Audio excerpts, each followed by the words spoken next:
Béni soit Dieu. Est-ce que vous êtes bien ce matin? Bien dans la parole. Dans la parole, on est bien autour de la parole du Seigneur. On est bien dans la communion avec nos frères, avec nos sœurs. Nous sommes au bon endroit ce matin. Est-ce que vous êtes prêts à être bénis? J'ai un mot sur mon cœur depuis quelques jours. Je me sens bien ce matin. Amen. Amen. Écoutez, moi, devant Dieu, je le dis, j'ai pas de prétention je suis un serviteur de Dieu, j'ai de la foi dans mon cœur. Je crois avoir un mot du Seigneur ce matin. Gloire à Dieu. Et tout au long de cette semaine, vous savez, je ne suis pas plus qu'un autre, mais je retiens les prédications qui ont été prêchées dans l'église. Et puis, dimanche dernier, Bonheur nous a parlé de sortir d'un découragement. Hein, il y en a qui sont sortis du découragement. Mardi, on a écouté Teddy nous prêcher la parole de Dieu. Il a dit que les obstacles qui empêchent la bénédiction. Et ce matin, j'aimerais motiver l'église. Quand on sort d'un découragement, il faut qu'on soit motivé. Hein, c'est vrai qu'on arrive dans des périodes un peu, je sais pas, mais un peu compliquées avec ces jours de fête, tout ça. Mais je me suis placé devant le Seigneur. J'aurais cru de prêcher un message, je sais pas moi, de fin d'année en disant vaut mieux la fin d'une chose que le commencement de l'année. J'aurais cru m'orienter sur cette pensée-là. Mais non, Dieu m'a mis quelque chose dans mon cœur ce matin et j'aimerais vous motiver spirituellement. J'aimerais apporter, je sais pas moi, mon petit concours, ce que j'ai dans mon cœur, parce qu'aujourd'hui, on a besoin. C'est vrai que l'église, elle marche en ce moment. C'est vrai que l'église, tout va bien. Il y a plein de monde, ça marche, les réunions sont bonnes. Il y a un bâtiment qui est derrière. Mais sans une motivation spirituelle, on va avoir du monde, on va avoir une église pleine, on va avoir, je sais pas moi, des membres qui sont là. Mais si à l'intérieur de nos cœurs, il n'y a pas plus là, si on ne veut pas en faire plus pour Dieu, il faut que ce matin dans nos cœurs là, il faut qu'on soit motivé spirituel en disant Seigneur, je vais me motiver pour l'hiver, je vais me motiver pour la fin d'année, je vais me motiver pour la nouvelle année qui va commencer. Dieu cherche des hommes et des femmes qui sont motivés pour l'œuvre de Dieu. C'est ça qu'on a besoin aujourd'hui, frères et sœurs. On n'a pas besoin d'avoir des grandes prédications spéciales. On n'a pas besoin de dire je suis de telle famille, je sors de telle famille. Non. On a besoin d'avoir des hommes et des femmes qui ont un cœur pour Dieu, un cœur pour louer Dieu, un cœur pour l'adorer, un cœur pour faire avancer l'église de Dieu. Amen. Et Dieu, je cherche des hommes comme ça. Il y en a là, oui, il y en a. Dieu soit la gloire. Est-ce que vous me donnez la liberté de vous parler ce matin? Amen. Moi, je sais que comme je prêche ici, j'ai toute la liberté. Pourtant, je ne suis pas un responsable. Moi, c'est vrai que j'ai pris le mot avec Minet, mais je ne suis pas un responsable, mais je suis un serviteur de Dieu. Amen. Et un serviteur de Dieu, il annonce la Bible. Et comme on annonce la Bible, on n'annonce pas nos pensées à nous, nos pensées humaines. On annonce que le divin nous met dans nos cœurs. Écoutez, qu'est-ce qu'il est dit? Il est dit dans le livre d'Ésaïe, chapitre 45, et au verset 19, il dit, moi, l'Éternel, quand je parle, je ne parle pas en cachette, moi. Il dit, je ne parle pas dans le secret, je ne parle pas en cachette. Il dit, tout ce que je dis, c'est vrai, et je dis la vérité. Dites Amen. Alors, on ne va pas se cacher ce matin. On ne va pas essayer de vous apporter, je ne sais pas, une belle façade, et que derrière, c'est pas vrai. On veut vous apporter la parole. Amen. Et si la parole te parle ce matin, remercie le Seigneur. Dieu se cherche des hommes et des femmes. Est-ce que vous le croyez? Amen. Oui, toujours. Il se cherche des hommes et des femmes qui ont un cœur. Parce qu'écoutez, on peut être très intelligent. Il y a des hommes qui sont intelligents dans notre peuple à nous, dans notre mission. Il y a plein d'hommes qui sont intelligents. Dans ma famille, j'en connais des intelligents, moi. Dieu ne se cherche pas une intelligence d'homme. Je ne cherche pas un homme avec, je sais pas moi, avec un cerveau à 3 étages, en disant, moi je connais toutes ces choses, moi j'ai eu telle chose dès mon plus jeune âge, j'ai connu toutes les choses, là, non. Il ne se cherche pas des hommes avec, je sais pas moi, avec une supériorité à chacun, non. Dieu se cherche des hommes aujourd'hui, frères et sœurs et des femmes, qui ont un cœur pour lui. Et c'est ça qu'il faut ce matin. Il faut avoir un cœur pour Dieu. Alors écoutez qu'est-ce qu'il est dit. 1 Samuel chapitre 13 verset 14. Vous connaissez ce texte de la Bible. Il dit que l'Éternel s'est choisi un homme selon son cœur. Ça c'est bon. L'Éternel s'est choisi un homme selon son cœur. Beaucoup d'amen. Amen. Amen. L'Éternel s'est choisi une église ce matin selon son cœur. Il regarde l'église ce matin, il regarde les frères, il regarde les sœurs, il regarde les serviteurs de Dieu, il regarde les diacres, il regarde ceux qui travaillent dans le mois. Et il te dit ce matin, il voudrait te rappeler que tu vas venir travailler dans l'église, que tu vas grandir dans l'église, tu ne vas pas grandir avec ton intelligence, mais tu vas grandir avec ton cœur. Il se cherche des hommes qui ont un cœur pour lui. Écoutez, la Bible dit que Samuel, il est là. Vous connaissez l'histoire de la Bible, j'aimerais vous le rappeler avant de montrer dans mon message. Samuel, il est là, il va recevoir une parole dans son cœur, il va recevoir un mot du Seigneur, un mot de l'Éternel. Il va dire, lève-toi Samuel. Parce que Samuel, il était là et il pleurait toujours sur Saül. Saül avait été rejeté par l'Éternel. Et Samuel, il est là et puis il pleurait sur Saül. Et l'Éternel l'interrompt au prophète Samuel. Il dit, Samuel, jusqu'à quand tu vas pleurer sur lui? Jusqu'à quand seras-tu de pleurer sur Saül? Et je vais te donner une mission. Et je voudrais que ça se fasse ce matin. Amen. Et je suis convaincu dans mon cœur que ça va se faire. Parce que pendant les chants, on l'a ressenti. Pendant les diacres, comme ils ont chanté leur cantique, on l'a ressenti. Il dit, remplis ta corne d'huile. Tu ne voudrais pas être loin ce matin? Amen. Jouez pas de fausse humilité ce matin. Il y a combien de temps que tu n'as pas été loin devant la parole du Seigneur? Il y a combien de temps que tu n'as pas ressenti l'huile précieuse qui descend du ciel? Il y a combien de temps que tu n'as pas parlé en langue? Il y a combien de temps que tu n'as pas été débordant de l'Esprit du Seigneur? Il y a combien de temps que ta coupe n'a pas débordé? Il y a combien de temps que tu viens en réunion, tu te contentes d'une réunion? J'aimerais vous le dire ce matin, c'est pas ce qui fera de nous un véritable chrétien de venir les 3 jours de la semaine. C'est pas ça un chrétien. Bien qu'il faut le faire, c'est normal. On contribue, on est des chrétiens, on vient à la réunion, c'est normal. C'est pas que tu auras un beau foulard sur ta tête que tu seras une vraie chrétienne. C'est pas que tu auras une belle Bible en main qui fera un vrai serviteur de Dieu. Ce qui fera toute la différence dans ta vie, dans l'efficacité de ton service, dans l'efficacité de ton ministère, dans le travail que tu fais dans l'église, c'est l'huile du Saint-Esprit. Amen. Ce matin, c'est ce qu'on a besoin. Amen. Parce qu'aujourd'hui, on peut se tromper, frères et sœurs. On sait parler, on sait dire des choses, on sait se présenter, on vient dans l'église, on a une belle Bible, on a un beau foulard, je sais pas, on est bien, on dit oui, ça va avec l'autre, on parle tout bien avec les autres. Mais comme tu sors d'église, c'est pas vrai. Comme tu sors d'église, c'est pas vrai. Mais l'Éternel, il te dit ce matin que tout ce qu'il dit, lui, tout ce qu'il dévoile, c'est vrai. Amen. Dieu cherche des hommes qui sont vrais, mes gars. Je suis pas là à vous faire des reproches ce matin, mais je suis là à vous dire la vérité de la parole.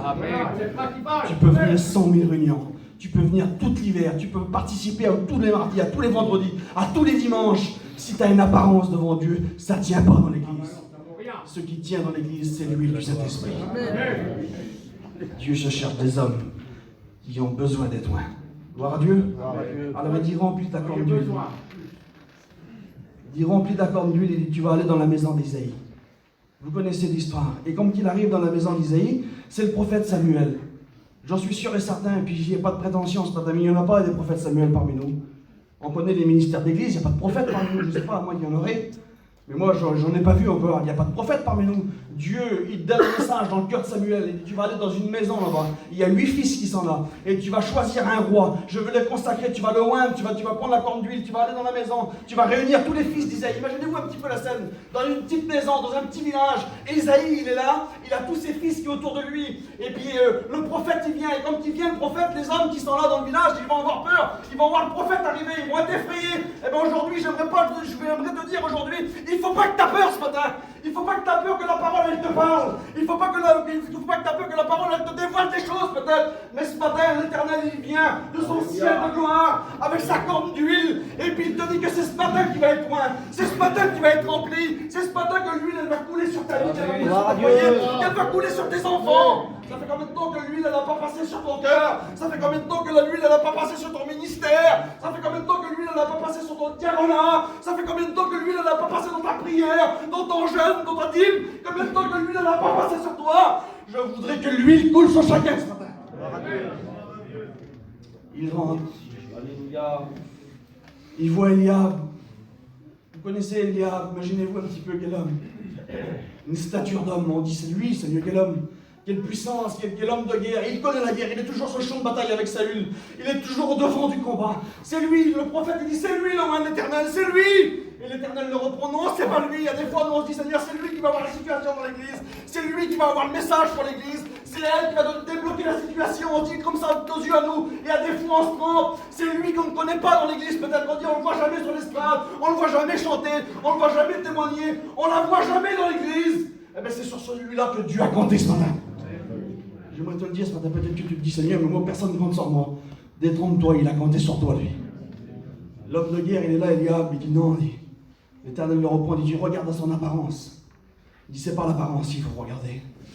Et toi tu regardes à la stature qu'il a. Il dit moi non, je ne regarde pas lui. Et il dit l'Éternel cependant, il regarde au cœur. Pourtant il avait tout pour combattre. Il avait tout pour être roi. C'était un homme de guerre, il connaissait le combat, il connaissait toutes les choses. Il était dans la maison d'Isaïe. Non, il dit c'est pas lui. Il dit il va faire passer des fils. Il dit fais-moi passer tes fils. Il va pas faire passer Eliab, Abinadab, Shama, tous les hommes de Dieu, tous les hommes des fils d'Isaïe, ils vont tous passer devant lui. Et puis le prophète il est là et puis il est touché dans son cœur. Et puis il dit Seigneur, lui il a passé, il est passé. Mais il est où loin de l'Éternel? Il est où celui ce matin qui se présente devant Dieu en disant Seigneur, je suis devant toi ce matin, viens loin de mon cœur. En disant dans l'église, c'est moi le meilleur, c'est moi qui prie mieux, c'est moi qui prophétise mieux, c'est moi qui parle le mieux dans l'église. Non, pas comme ça, pas comme Elia, pas avec l'apparence en disant moi, je suis plus fort qu'elle, je suis plus fort que lui. Non, pas comme Abinadab, pas comme Shama, pas comme ces hommes qui sont là toujours devant en disant je suis le fils d'Isaïe, je me présente dans la maison. Non, pas comme ça. Il dit que celui qui devait être loin pour être roi, il n'était même pas avec ses frères. Imaginez-vous un petit peu la différence. Les frères, il ne l'avait même pas appelé à lui. Pourtant, c'était le plus jeune, la Bible dit. La Bible dit qu'il était dans les pâturages. Il était rejeté de la maison. Il était en train de garder les troupeaux du Père. Il était là et puis il veillait sur le troupeau. Et aujourd'hui, Dieu cherche des hommes comme ça. Des hommes qui veillent sur le troupeau. Des hommes qui sont dans les champs à travailler. On a besoin des femmes et des hommes qui travaillent dans le champ de Dieu. Est-ce que vous travaillez dans le champ de Dieu? Amen. Bien. Et puis la Bible dit qu'ils vont l'appeler. Il dit, il m'en reste un là-bas, mais même le Père, on dirait qu'il ne mise pas sur lui. Il dit, il m'en reste un, il est dans les champs là-bas. Et le prophète, il dit, appelez-moi-le. Et comme il arrive, vous connaissez l'histoire, la Bible dit que David, il rentre dans la maison. David, c'était un beau garçon, c'était un blanc. Il était aux yeux bleus. Imaginez-vous un petit peu. David, c'était pas un tout petit, il avait une stature aussi. Il rentre là, il vient des champs. Imaginez-vous un petit peu. Ses frères, ils sont là, ils le regardent. L'apparence, elle le regarde. Eliab le regarde en disant, c'est pas lui qui va être loin, quand même, c'est pas mon frère. Parce qu'aujourd'hui, on retrouve ça dans l'église, excusez-moi pour le dire. Mais on dirait qu'on retrouve de la jalousie en disant, elle est plus bénie qu'un tel. Lui, il prêche mieux qu'un tel. C'est pas comme ça. On ne doit pas avoir de jalousie entre les frères. On doit s'aimer les frères ensemble. On doit s'aimer l'église ensemble. On doit être dans la communion ensemble. On doit être dans la fidélité ensemble. On doit être dans la fraternité ensemble. Nous sommes des chrétiens ce matin. Amen. Il rentre. Et l'Éternel frappe dans le cœur du prophète. Il dit, c'est où? C'est lui le loin. C'est lui que tu vas voir. Alors la Bible dit qu'il prend sa corne d'huile. Il verse à l'huile sur David. Et la Bible dit qu'à partir de ce jour, David, il va être loin aujourd'hui et jusqu'à dans la suite. Imaginez-vous un petit peu. La samedi, là, les frères, ils sont là. David, il est loin pour être le roi d'Israël. Il est loin par l'Esprit du Seigneur.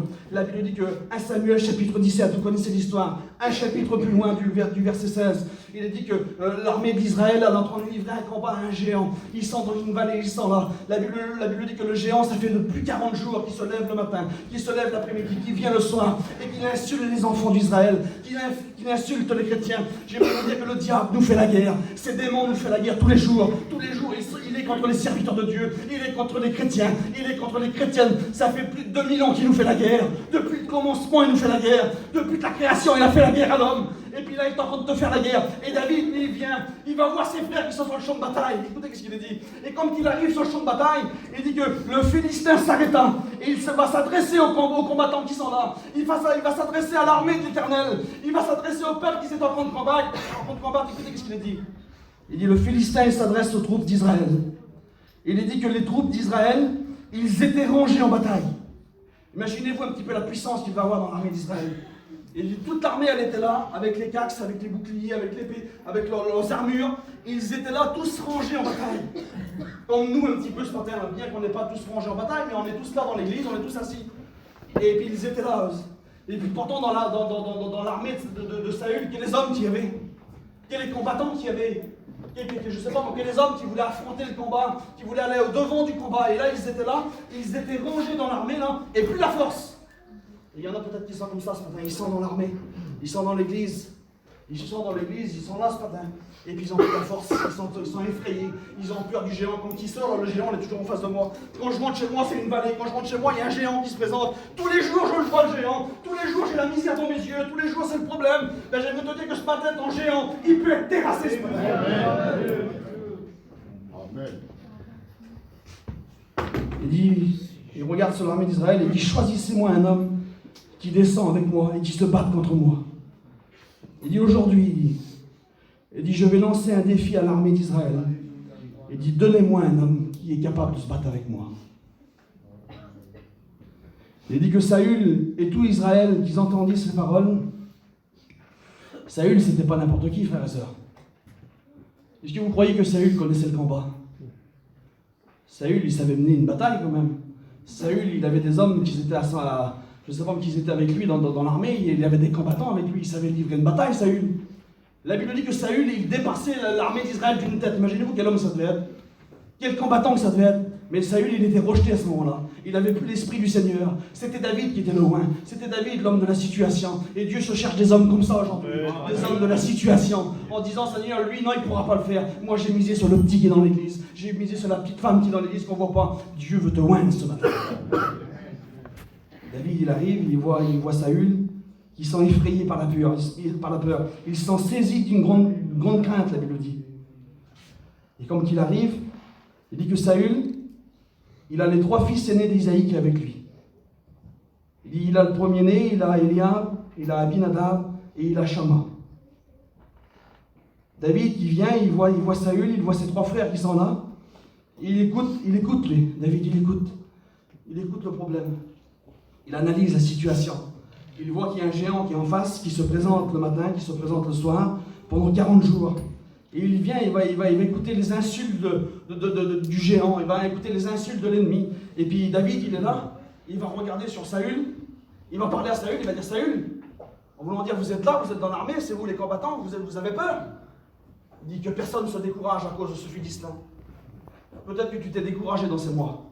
On l'a écouté avec bonheur l'autre jour, sortir du découragement. Peut-être que tu as été découragé dans ces semaines.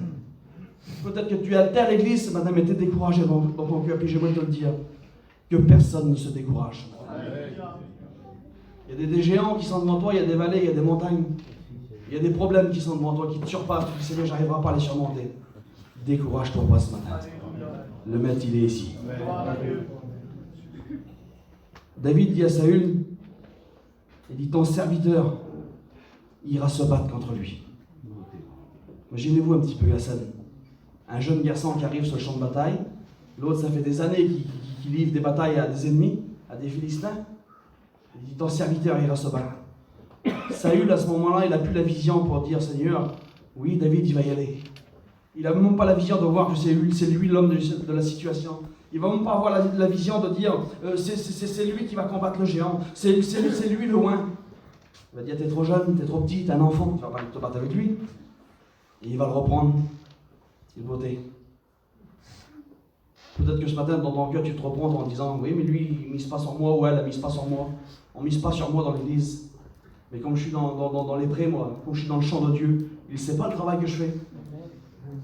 On ne sait pas tous les travails des frères et des sœurs qui font dans l'ombre, nous. Bien sûr qu'aujourd'hui, on nous monte sur l'estrade, c'est pas pour déballer toute notre connaissance, ou tout ce qu'on a fait dans la semaine, ou tout ce qu'on fait dans les visites, tout ce qu'on a fait dans toutes les choses. On n'a pas besoin de le dire, ça te regarde entre toi et Dieu. Mais là, David, il va le mettre devant la réalité à Saül. Il va dire, écoute, il dit, moi, comme je suis dans les champs là-bas, et puis il dit, comme il y a des géants qui viennent devant moi, comme il y a des lions qui viennent devant moi, comme il y a des ours qui viennent devant moi, il dit, toi, t'es pas là, il dit, on voulant dire. Il y a des sœurs qui sont parmi nous ce matin, hein, qui remportent des victoires dans le travail de Dieu. Nous, on n'est pas là, on ne les voit pas des fois le travail.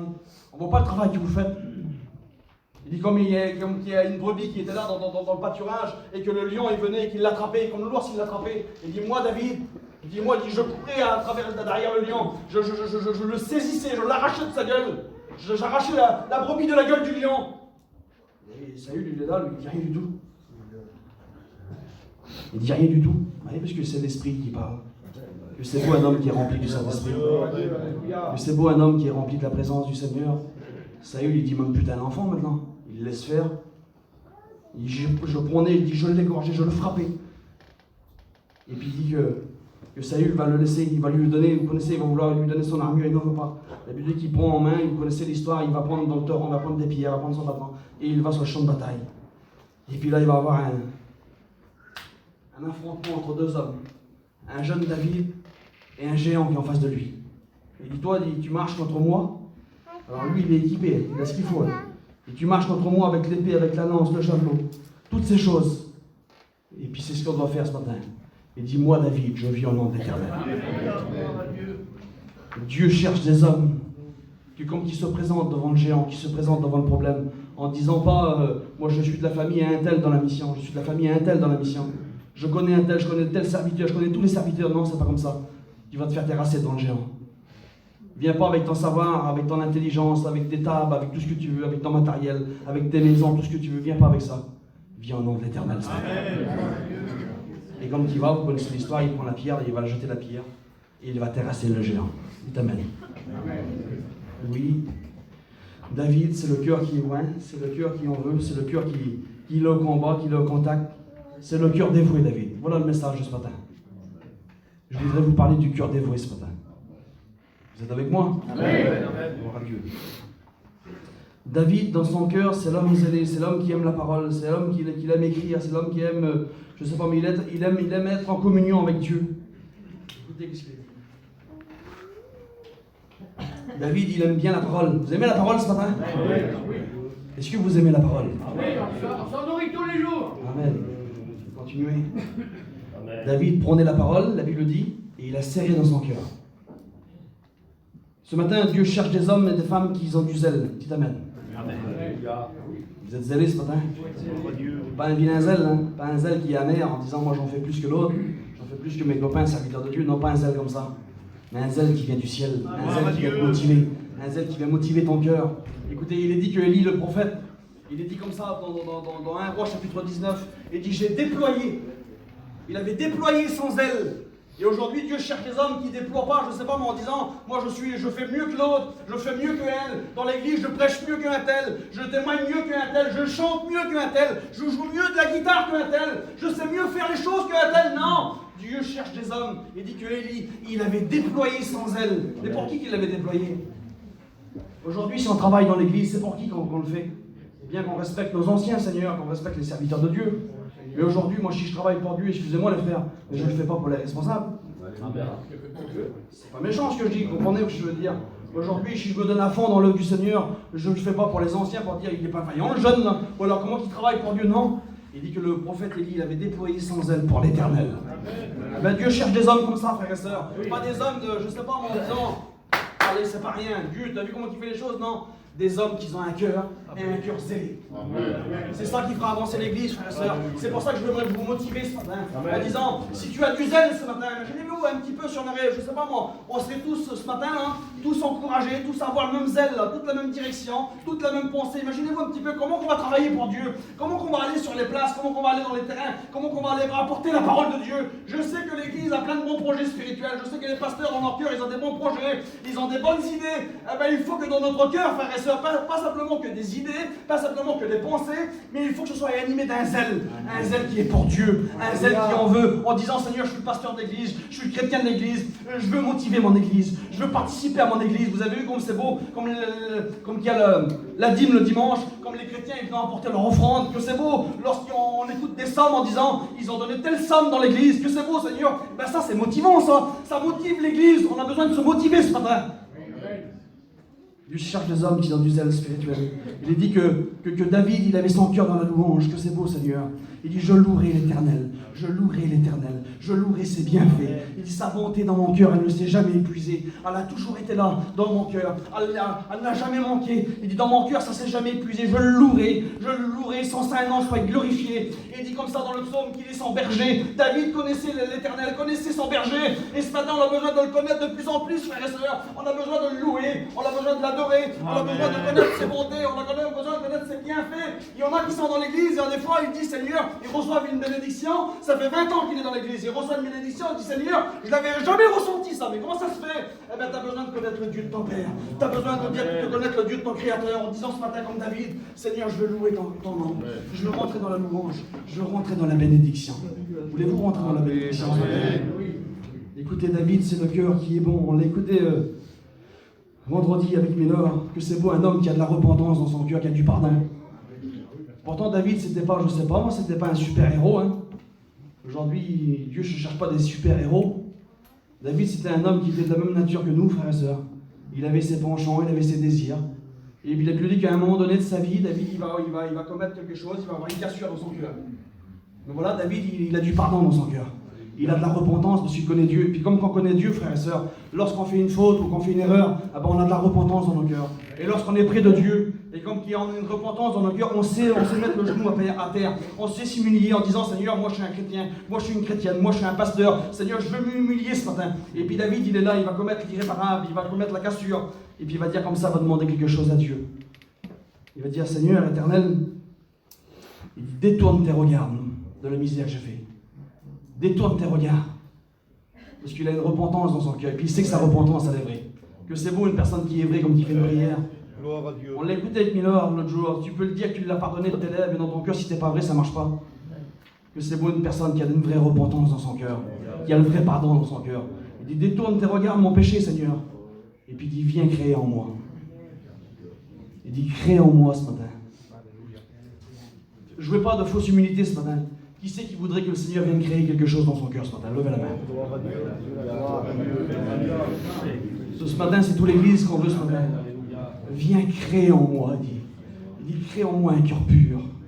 Il dit, viens renouveler dans mon cœur un esprit bien disposé. Voilà ce que Dieu veut ce matin. Il veut que tu aies ce cœur qui est pur pour travailler pour lui. Il veut que tu aies renouvelé dans, je ne sais pas dans tout. L'autre jour, Frédéric, il expliquait une expérience qu'il a jeûné pendant des jours, pendant 2 à 3 jours. Et puis au moment donné, là, il dit c'est bon, il était béni dans l'auto, et puis il dit c'est bon, je rentre chez moi. Il dit non, c'est pas bon encore. Il dit je vais te renouveler. Et moi j'en ai besoin ce matin. Je lui dis, je pense à ça hier. J'ai besoin que Dieu me renouvelle dans mes messages. J'ai besoin que Dieu me renouvelle dans ma marche. J'ai besoin que Dieu me renouvelle dans ma vision. Des fois, on s'est fait une vision, là, on passe pas la porte de l'église. Ah ben, j'ai besoin que Dieu lui ouvre ma vision ce matin. Viens me renouveler ce matin.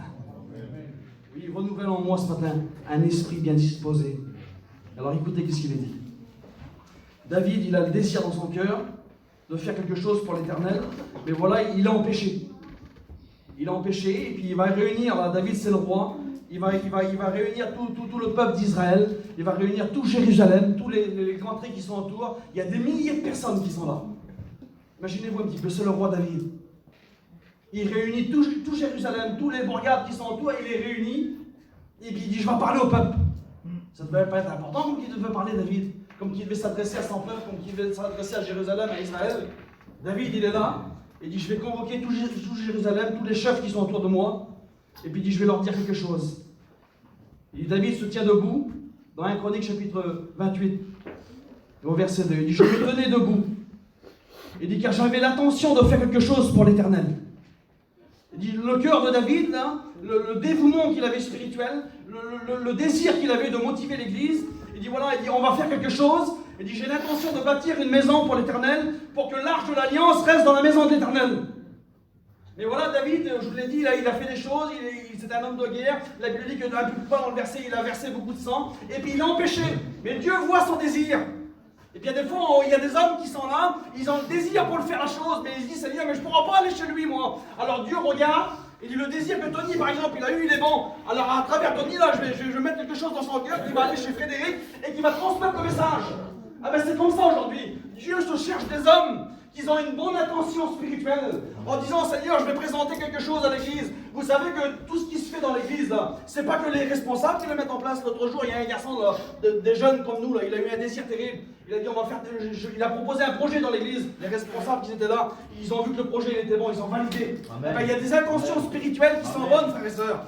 N'ayons pas peur de le dire, n'ayons pas peur de venir trouver le serviteur de Dieu en disant, un tel, je voudrais qu'on fasse ça dans l'église, je voudrais qu'on participe à telle chose dans l'église. Vous avez vu aujourd'hui l'église qui va se faire derrière là. Les frères, ils ont fait des centaines d'annonces en disant, s'il y a des frères qui connaissent des idées, des projets, venez nous le dire. Ayons des bonnes intentions spirituelles.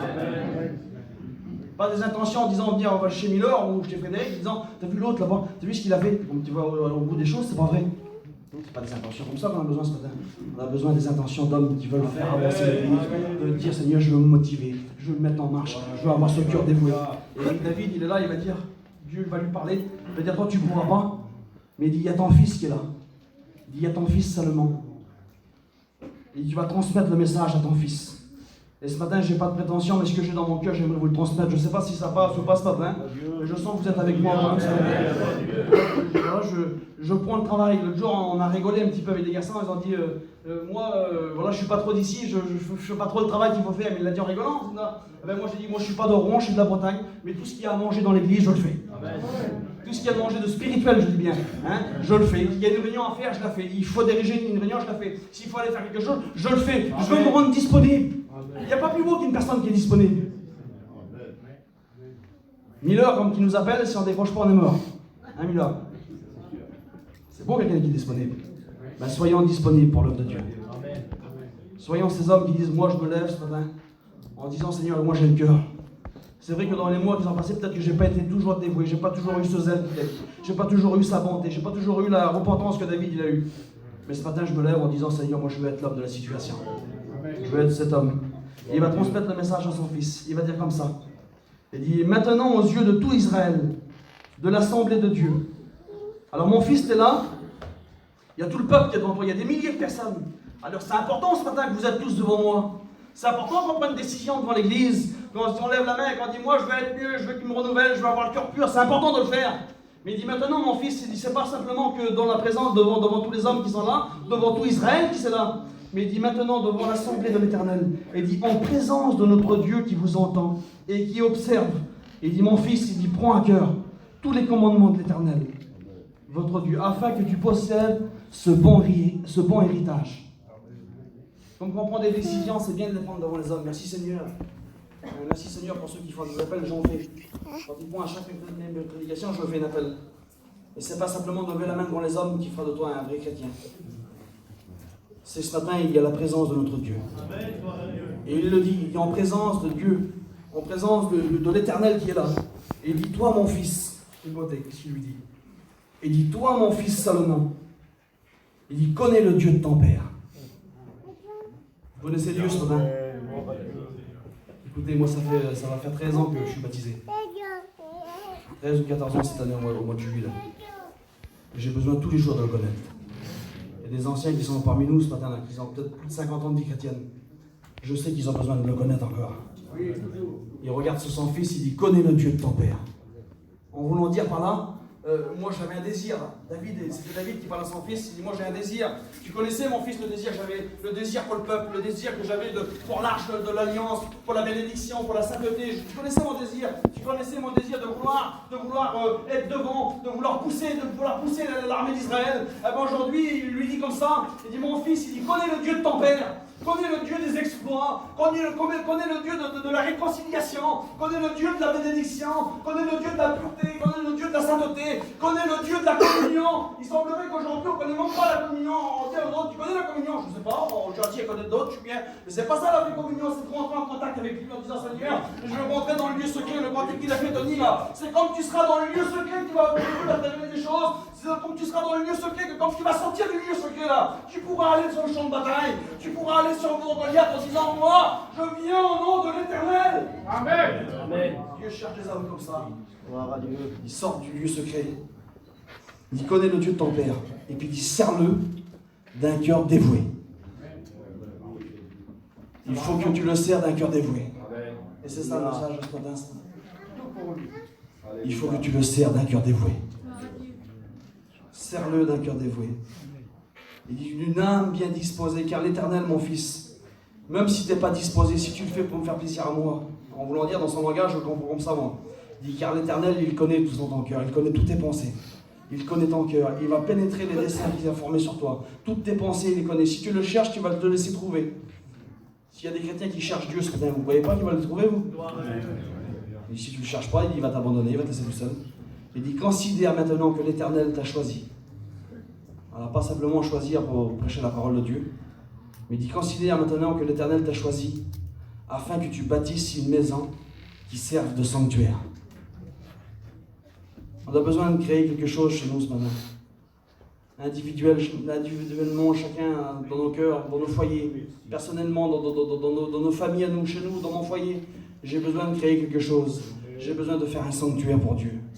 Que c'est beau quand on rentre chez nous, qu'on peut prendre sa parole, qu'on peut prier le Seigneur, qu'on peut le louer, qu'on peut l'adorer. Il considère maintenant que l'Éternel t'a choisi pour créer quelque chose de bon, pour bâtir quelque chose de bon. Il dit maintenant, il dit fortifie-toi. Dieu n'aime pas être fortifié, nous. Qui c'est qui aime bien être fortifié ce matin? Bien être fortifié, Shalom. Il dit fortifie-toi. Ah, quelle beauté. Salomon reçoit un message. Tous les conseils de son père, et puis il dit fortifie-toi. C'est bon, je suis fortifié. On vient à l'église, on écoute la parole, on dit c'est bon ce matin, hein? T'as vu comment c'était beau? Il a parlé de l'huile qui versait, il a parlé que je peux être l'homme, que je peux aller au combat. Alors là, mes géants, je suis bon ce matin. Ah, j'ai été fortifié par la parole. Oui, mais il dit pas simplement fortifie-toi, il faut que tu agis maintenant. Il dit fortifie-toi et agis. C'est plus difficile à dévoiler. La parole, comme qu'elle nous demande de renoncer, de demander pardon, d'avoir de la repentance. Alors on aime bien se fortifier, mais après agir c'est plus difficile. Ouais, mais comme on reçoit la parole dans notre cœur, c'est ça. Je vais me fortifier, mais je vais agir. Amen. Salomon, lui, il est là, il dit je vais agir. Alors il va prendre tous les conseils de son père. Il va lui dire comme ça, écoutez. Gloire à Dieu. Je ne vous embête pas ce matin, j'espère. Ah, non, pas du tout, Hein? ouais, pas du tout. Au contraire, continue. Venir. Fortifie-toi et agis. Est-ce que ça vous intéresse de voir ce que ça veut dire le mot dévoué? Amen. Amen. C'est bon dans la parole. Amen. Alléluia. J'ai regardé ce que le mot dévoué il veut dire. En voulant dire par là, mon fils, connais le Dieu de ton père, serre-le d'un cœur dévoué. Il dit, considère maintenant dans le travail que tu vas rentrer. Il dit, tu vas te fortifier, tu vas agir. Mais il dit, le mot dévoué, ça veut dire ça. Alors tu vas agir, mais par contre, ça veut dire ça. Ça veut dire le mot dévoué, ça veut dire se consacrer. Alors je veux agir, mais il faut passer du temps là. Il faut passer du temps, pas que simplement à lire 2-3 versets de la Bible, et après je me couche et je dors, non pas comme ça. Il faut que je passe du temps dans la lecture, il faut que je passe du temps, je sais pas, mettez ce que vous voulez, dans la visite, que je passe du temps dans l'église, que je passe du temps dans le jeûne et la prière, que je passe du temps dans la louange. Il dit, le mot dévoué, ça veut dire se consacrer et se livrer. Le mot dévoué, ça veut dire se sacrifier. Un chrétien doit se sacrifier, frères et sœurs. Bien sûr que Dieu ne va pas nous demander de monter sur la croix, vous comprenez ça, hein? C'est lui qui l'a fait. Mais un chrétien, une chrétienne qui marche dans la volonté du Seigneur, qui marche dans le renoncement, qui marche dans la sanctification, il doit avoir du sacrifice dans sa marche. Et il doit se sacrifier. Le mot dévoué, ça veut dire être généreux. Que c'est beau un chrétien qui est généreux. Alors pas simplement sur le plan financier, bien qu'il faut le faire ce matin. Hein, bien qu'il faut aider ceux qui ont besoin, qui n'ont rien et qui sont autour de nous, des fois, il faut le faire. Mais il dit être généreux. Je veux être généreux dans l'église. Que c'est beau comme il y a des prières qui se lèvent dans l'église et qu'on sent qu'il y a quelque chose de bon dedans. Alors je veux être généreux dans ma prédication. Quand je reçois un mot dans mon cœur, je ne veux pas simplement le garder pour moi, je veux le partager avec mes frères. Moi ça m'arrive de prendre des notes, aux frères ils sont là. Et je n'ai pas de honte à le dire. Eh ben, c'est ça la parole de Dieu, c'est être généreux avec ses frères. Être généreux dans l'église. Le mot dévoué, ça veut dire être attaché. Est-ce que vous êtes attaché à Dieu ce matin? Je suis en train de vous perdre, je le sens. Est-ce que vous êtes attaché ce matin? Oui, amen. Alors vous savez, c'est facile de s'attacher à la terre. Ah non, pas la peine. À la terre, c'est facile de s'attacher. Parce qu'aujourd'hui, qu'est-ce que l'homme veut sur la terre? Écoutez, on n'a pas de fausse humilité ce matin. Qu'est-ce que l'homme veut sur la terre aujourd'hui? Du plaisir, des choses comme ça, l'argent. Aujourd'hui, on veut tous réussir sur la terre. Moi, je vais chiner le matin, je ne suis pas déréglé. Et je veux travailler. Quand je ne travaille pas, je n'aime pas. Je préfère vendre le matin. Qu'est-ce que l'on veut? On veut tous avoir une belle caravane, un beau camion, une belle maison. C'est facile à s'attacher à ces choses-là.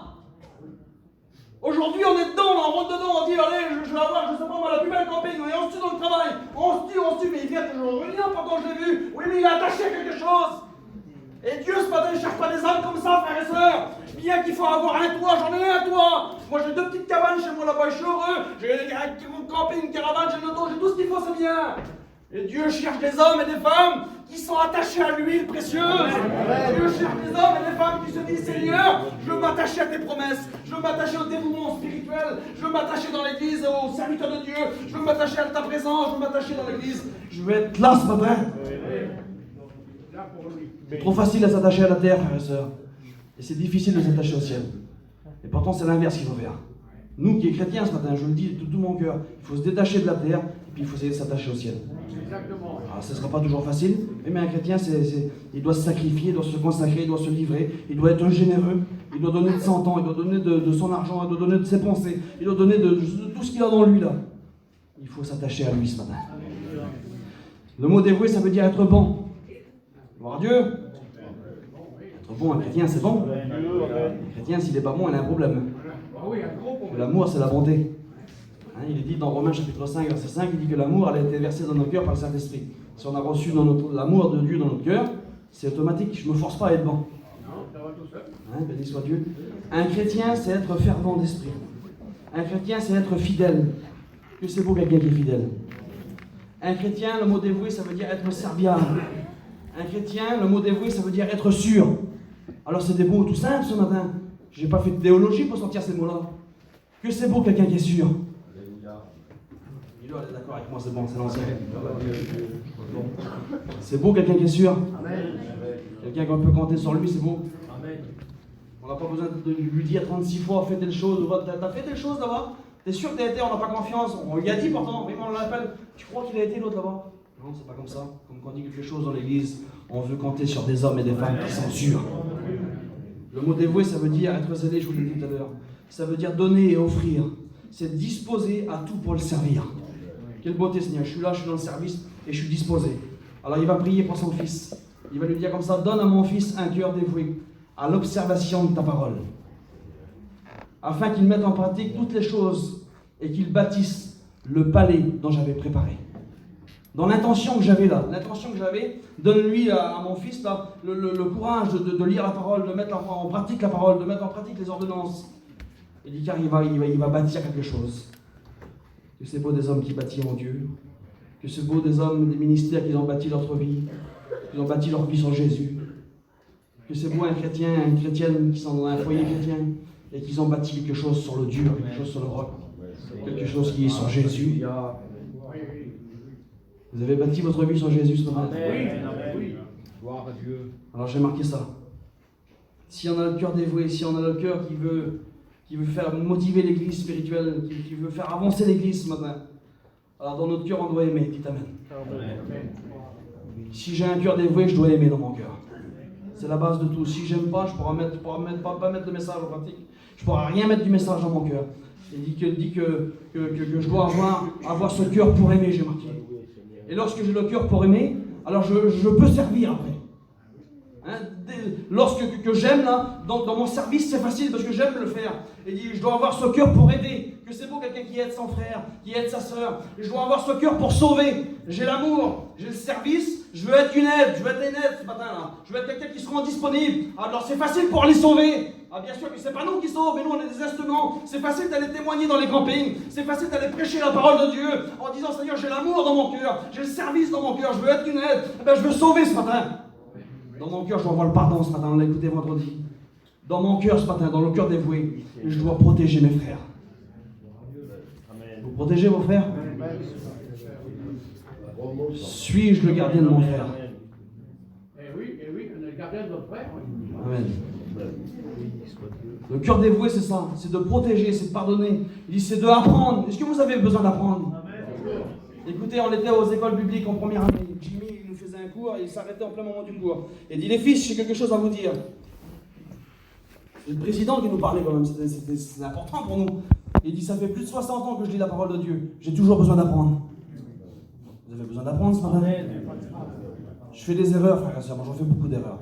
Mais je vous le dis devant Dieu. J'ai pas de fausse humilité ce matin. Je fais plein d'erreurs, mais j'aime bien apprendre. Quand je fais une erreur, j'apprends. Quand je fais une erreur, je me corrige. Je vais plus le faire, je vais essayer de plus le faire. Le cœur dévoué, c'est de comprendre aussi. On a besoin de comprendre. Le cœur dévoué, c'est de recevoir. Le cœur dévoué, c'est de croire. Est-ce que vous croyez ce matin que Dieu est capable de te motiver dans ton cœur? Il t'a choisi pour une œuvre. Et le cœur dévoué, c'est de chanter dans l'église. Je l'ai dit il y a 2 ans de ça. Que c'est beau quand Tony vient avec la guitare là, et qui chante des cantiques, qui chante ces cantiques qu'il a fait. Il n'y a pas plus beau, dites-le. Soyez vrai dans votre cœur. Tous les cantiques que Tony il a fait, là, à chaque fois je lui dis, Tony, il n'a pas fait le petit livre de tous les cantiques. Il dit non, je n'ai pas eu le temps de le faire. Que c'est beau que lorsqu'une église elle chante. Écoutez, ici là, quelqu'un qui est riche, qui ne sait pas chanter. Comme qui chante en haut là, il se croit pour Gali, c'est moi qui chante bien. Moi je ne sais pas chanter, quand je chante ici, tellement que l'église elle chante, je suis motivé à chanter. Que c'est beau une église qui est motivée dans le chant. Il n'y a pas plus beau, bien sûr qu'il y a plein de bons chanteurs parmi nous, mais que c'est beau une église qui loue le Seigneur, que la louange elle monte vers lui là ce matin. Tu ne voudrais pas que ta louange ce matin qu'elle soit mêlée à tous les hommes qui sont là, toutes les femmes, et qui monte comme un parfum qui va jusqu'au ciel. Le cœur dévoué, c'est de chanter, c'est de témoigner, c'est de demander, c'est de s'appliquer. S'appliquer à l'œuvre de Dieu. C'est Frédéric qui avait dit ça un jour, je crois, il avait dit je ne vais pas en faire plus. Dans l'année qui a passé, là, qui va commencer, je ne vais pas vouloir en faire plus, mais je vais essayer de faire mieux. Je crois que ça a beaucoup plus de valeur. Parce que c'est pas toujours en étalant, en faisant plein de choses. Moi, je peux en faire des choses, j'en fais des choses, et puis vous en faites aussi. On peut faire plein de choses. Mais si tu ne travailles pas mieux, ça ne sert à rien du tout. Si tu t'empires, ça ne va pas. Mais moi, je vais m'appliquer et je vais travailler mieux dans l'église. Le cœur dévoué, c'est de mieux le servir. C'est pour le louer. Le cœur dévoué, c'est pour jeûner. Qui t'amène. Il y a le jeûne et prière après. C'est pas toujours facile le jeûne et prière. Moi, je ne suis pas celui qui est fort dans le jeûne et prière, mais je m'efforce. Le cœur dévoué, c'est de dire Amen dans l'église. Ah oui, alors là, je veux dire. Shalom, tu l'as dit, là. Vous dites Amen aux bonnes choses. Il n'y a pas plus encourageant qu'un Amen. Pour celui qui prêche, pour celui qui est dans le ministère, je crois que les anciens le savent. Comme quand on prêche la parole de Dieu, puis s'il y a des serviteurs qui sont devant nous et qui disent pas Amen, c'est décourageant. Par contre, on ressent les amens qui viennent du cœur, ça nous encourage. Le cœur dévoué, c'est de l'adorer. Vous voulez l'adorer ce matin? Des adorateurs, mon frère. Matthieu chapitre 5, verset 8. Il dit heureux ceux qui ont le cœur pur. Si mon cœur il est pur, je vais aimer, ça va être facile, je vais servir, je vais aider, je vais pardonner. Toutes les choses que je vous ai dit. Il y en a peut-être qui sont là ce matin et disent Seigneur, mais moi je ne peux pas. J'ai trop de misère, j'ai trop de problèmes. Vous m'accordez encore 5 minutes et en plus Seigneur. Je dis Seigneur, peut-être j'ai eu plein de problèmes, j'ai eu plein de difficultés et le diable aujourd'hui a fait de moi une ruine, je suis peut-être une ruine ce matin. J'ai plus le cœur pour comprendre, j'ai plus le cœur pour agir. J'ai plus le cœur pour l'adorer. Des fois, tellement qu'on a des problèmes, c'est dur à l'adorer, frères et sœurs. J'ai plus le cœur pour le louer. J'ai plus le cœur pour pardonner. J'ai plus le cœur pour aider. J'ai plus le cœur pour le servir. J'ai plus le cœur pour donner. J'ai plus le cœur pour témoigner autour de moi. Pas que témoigner dans l'église, mais autour de moi. Peut-être que tu es comme ça ce matin. Alors, il y a 2 hommes qui vont avoir un dévouement dans leur cœur. C'est beau. Ils vont considérer les ruines de Jérusalem. Les murailles, elle est là, elle est achevée, elle est en mitraille. Et il y a un désir qui va se lever dans le cœur d'un serviteur de Dieu, que c'est beau. Vous êtes avec moi? Il dit que Néhémie va faire quelque chose. Il va se placer. Néhémie chapitre 2, vous pouvez le lire, jusqu'au verset 11. Il dit, il va se placer dans la prière. Il va demander à Dieu qu'il lui ouvre son cœur, qu'il ouvre son esprit pour travailler sur la muraille. Et Dieu va mettre quelque chose dans son cœur, il va mettre un désir. Il dit que Néhémie va sortir, il va aller devant la muraille de Jérusalem qui est là. Elle est achevée, elle est en miettes, l'ennemi, il l'a détruit. Néhémie, il est là, il y a un désir qui va se créer dans son cœur, une motivation spirituelle. Il va être motivé, son cœur dévoué va se mettre en marche. Pourtant, c'est un homme comme vous et moi. Il va considérer les problèmes autour de lui. Il va considérer la muraille qu'elle est en miettes, qu'elle est détruite de partout. Il va regarder toutes ces choses. Et il va commencer à travailler sur la muraille. Il va commencer à travailler dans l'église. Il va commencer à travailler, à prendre de son temps, à donner de son temps, à se sacrifier, à se livrer, à se consacrer. Écoutez qu'est-ce qu'il a dit. Il dit, comme l'ennemi commence à travailler, l'ennemi va voir ces choses. Il dit, l'ennemi il a appris que nous rebâtissons la muraille, et il fut en colère et irrité. Vous savez que le diable, il n'aime pas quand on travaille pour Dieu. Le diable, il est en colère quand tu travailles pour Dieu. Le diable, il est en colère quand tu te présentes dans l'église comme un vrai chrétien. Le diable, il est en colère quand tu te présentes en disant, moi je suis un serviteur de Dieu. Je travaille pour ton œuvre, je travaille pour la muraille, je travaille à la muraille, pas pour mon salaire à moi, je travaille pour ton œuvre. Alors il est en colère, il est irrité. Alors il va faire quelque chose. Néhémie chapitre 4, verset 6. Il dit, nous rebâtissons la muraille qui fut partout achevée de la moitié de la hauteur. Et puis il dit, le peuple qui est avec nous, parce qu'aujourd'hui, écoutez, je vous dis quelque chose. Aujourd'hui, ils ont eu un bon désir, les 4 responsables. Vous n'avez pas eu un bon désir? C'est quoi le désir qu'ils ont eu? D'agrandir derrière. Ah, c'est d'agrandir l'église, de bâtir un bâtiment. Mais si tous nous, ensemble, tous les chrétiens et les chrétiennes, quand on regarde juste sur Frédéric, Milor, Minet et Tony, quand on regarde le dévouement qu'ils ont et le désir qu'ils ont, et si on ne prend pas à cœur, bien que vous l'avez pris à cœur, vous avez vu en combien de temps que ça a été vite pour la montée de l'église, hein? Si on ne prend pas à cœur l'œuvre de Dieu, ben ça ne va pas marcher. On va les regarder à la muraille, on va toujours les voir en train de travailler, toujours en train de les voir en train de témoigner, là, en train de travailler, toujours eux, toujours eux. Mais il faut que l'église, ce matin, elle prend à cœur le travail de Dieu. En disant, je vais travailler, moi, avec les serviteurs de Dieu. Je vais les aider, je vais aider Milor, je vais aider Fred, je vais aider Minet, je vais aider Tony, je vais aider tous les pasteurs d'église. Je vais être là, moi, et je veux prendre à cœur ce travail de travailler à la muraille. Et l'ennemi regarde tout ça, et dit, en apprenant les réparations qui commençaient, il voyait l'ennemi, en apprenant toutes les réparations qui commençaient à se fermer, ils vont se comploter un plan, là, et dit, on va aller tous ensemble. Tout ensemble, l'ennemi va se réunir, Sambala avec tous les hommes qui sont là, ils vont se réunir, et il dit, on va aller à Jérusalem, on va aller contre Néhémie, là, contre les hommes de Dieu, on va aller combattre contre eux. Il dit, comme qu'ils vont aller là-bas, il dit, nous prions Dieu, nous prions notre Dieu, en disant, Seigneur, l'ennemi il est en face de nous, là, l'ennemi veut nous faire mal. Alors j'aimerais que tu fasses quelque chose pour moi. J'aimerais que tu nous établisses une garde. Il faut dans les grands-temps, je crois. Il est sorti du commissariat. Ça n'a rien à faire, c'est une bonne nouvelle, ça. Tu vas nous établir une garde. Seigneur, c'est beau. Ça m'encourage, fatalement. De savoir que Dieu met quelque chose autour de nous. Écoutez, il y a plein de dangers qui sont autour de nous. Regardez-moi, s'il vous plaît. Hein, regardez là, c'est là, là. Il y a plein de dangers qui sont autour de nous. Nous, on ne les voit pas là, mais il y a des milliers d'esprits mauvais qui sont autour de nous. Qui sont dans les airs, qui nous font du mal, qui nous font la guerre tous les jours. Mais j'aimerais vous dire que Dieu a établi